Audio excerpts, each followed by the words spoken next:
बोलिए सद्गुरुदेव की जय।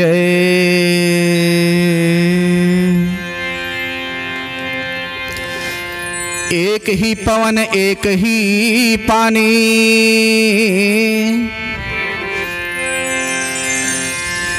एक ही पवन एक ही पानी,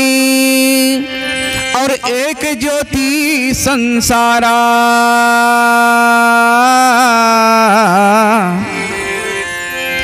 एक ही खाक गढ़े सब भाड़े, और एक ही सिरजन हारा।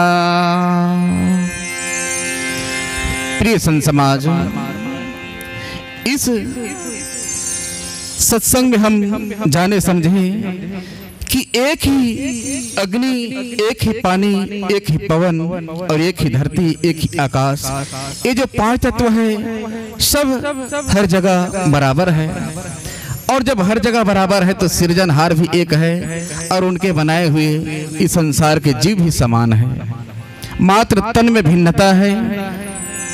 बोलचाल में भिन्नता है, रहन सहन में भिन्नता है, लेकिन जीव आत्मा में कोई भिन्नता नहीं है। लेकिन ये सब कुछ समान रहते हुए भी आज समस्त मानव समाज में एक मंथन और विचार भावना क्यों नहीं आ पाता, एक साथ मिलकर रह क्यों नहीं पाते? इसका कारण क्या है? जरा सोचिए। जब इस दलित शोषित वर्ग के समाज जो पूरे भारत देश में दूर दूर तक फैले हुए हैं, कोई किसी के बात को सुनने के लिए तैयार नहीं है। इस स्थान में कौन किसी को जा करके कितना दूर तक कितना ज्ञान समझा पाएगा? समझाने के लिए इंसान मानव समाज को, समाज सुधारने के लिए बड़े बड़े महापुरुष, विद्वान, ज्ञानी, पंडित, कड़िहार सब कुछ अपने घर से निकल करके प्रयास किया, लेकिन जिस किसी के घर पहुंचा, जिसको समझाने का प्रयास किया, लेकिन वो समझने के लिए तैयार नहीं है, तो आखिर कौन समझाएगा इस समाज को? जिस प्रकार से एक राजधानी में बैठी हुई सरकार जो एक स्थान पर बैठे बैठे इस संपूर्ण देश को चला सकता है, क्योंकि उनके पास विशेष कानून है, नीति नियम है, जिनके दायरे में अनुशासन के द्वारा संपूर्ण मानव समाजों को वो एक जगह स्थान में बैठे बैठे प्रेरणा और दिशा दे सकता है और चला सकता है। तो क्या हम कम से कम अपने ही एक समाज को नहीं चला सकते? हम भी चला सकते हैं, लेकिन हमारे पास भी एक ठोस कानून, कायदा, नियम होना चाहिए, और जिसको प्राप्त करने के पश्चात अपने समाज को सुधार सकते हैं, सही दिशा में ला सकते हैं और सही मार्ग दे सकते हैं। और एक बात यह भी है कि हमारे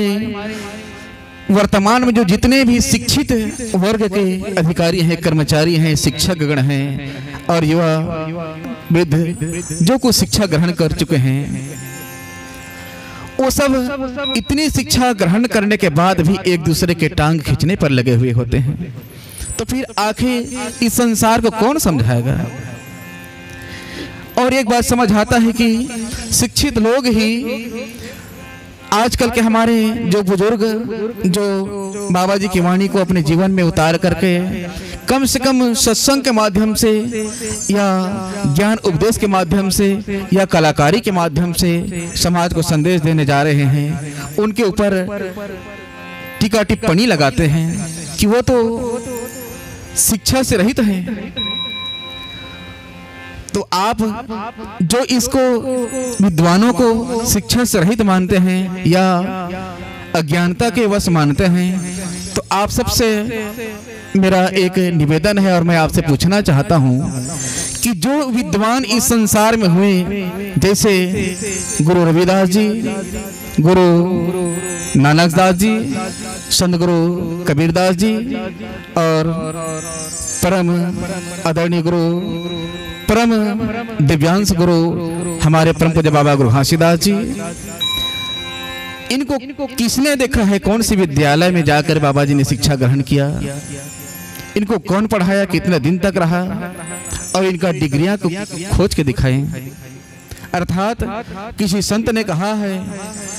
जो पुस्तकी ज्ञान होता है उससे कहीं अधिक ऊपर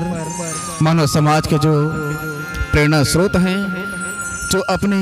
समाज के लिए त्यागी भाव से दूर दूर जा कर के सीखा है, ज्ञान अर्जित किया है, वो कहीं ज़्यादा अनुभूति माने जाते हैं, जिनका प्रमाण स्वयं होता है। तो हम समस्त मानव समाज को समझना चाहिए कि हमको उन गुरुओं को अपने शिक्षा के द्वारा और एक विशेष ज्ञान उनके विचार में तर्क डालिए कि आप गुरुदेव ऐसा कीजिए, ताकि हमारा समाज में और एक ऐसा दिशा मिल सके जिससे समाज जाग सके। इस प्रकार से समस्त मानव समाजों से मेरा एक अपील है, और मैं कहना चाहता हूँ कि कम से कम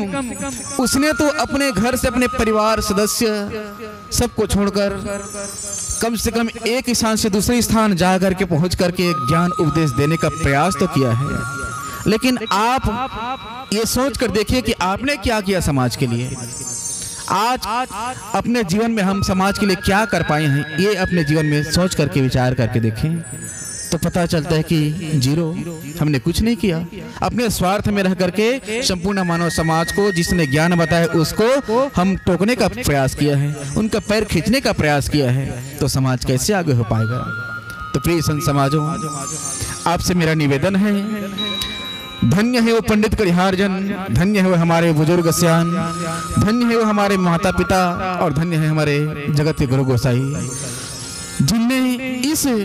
दलित शोषित समाज को कम से कम अपने जीवन को में महात्याग करके आज समाज को ऊपर उठाने के लिए सही दिशा निर्देश करके अपने घर से दूर चल के सतनाम रावटी लगा करके सतनाम उपदेश को बांटने के लिए चले आए, और समाज में एक सही